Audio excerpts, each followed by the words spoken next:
So the interesting thing about the song to me is that it's had so many lives. Yeah. And this one, honestly, feels like it's finally all come together.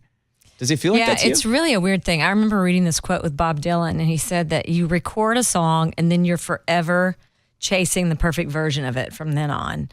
And this song has kind of been like that.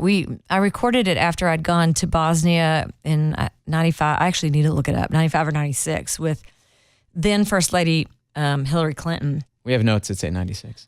96? Okay, then it was 96. That's how I learn about my life, is by looking at Wikipedia. Oh, yes, I did do that. I was there. I was. That weird. That didn't even ring a bell.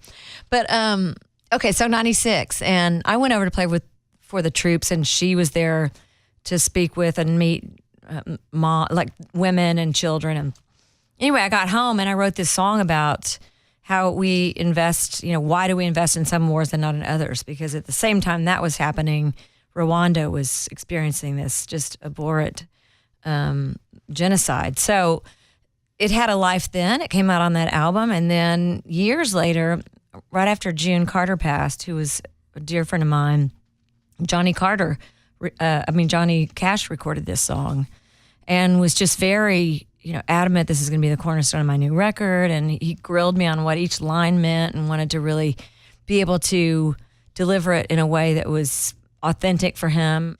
And I asked him, he was an unbelievably not only intelligent human being, but also a very outspoken American. I know we've all seen that picture of him flipping off Jim Marshall, the camera.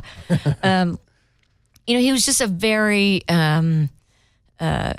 very articulate and very outspoken person. And, he wouldn't sing anything that he didn't believe and couldn't stand behind. And I think that's one of the reasons we believed him when he sang. He could sing someone's song and make you feel like he had written it.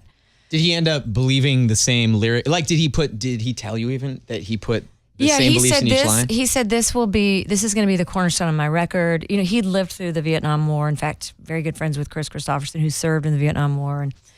And for what was going on at the time, we were sending missiles over into Kuwait. He just felt like this is a very important song. Yeah, and the it same needs to be messages said. you had, though. Yes. And the fact that the chorus is very hopeful. There's a train that's headed straight to Heaven's Gate. We all know that he was a larger than life character, but he also had these vulnerable areas that he was very open about. His addictions, his temptations, and the fact that he'd given his life over to Christ. And the song is really hopeful. It's about, we have a choice to make in the decisions that we make, and what that means to the future for our children, that kind of thing. And so he recorded it, and then he passed away a few months later, and it came out on a record, I don't know, many years later, and I don't think anyone ever heard it. Almost a decade ago now, I think, right? Yeah.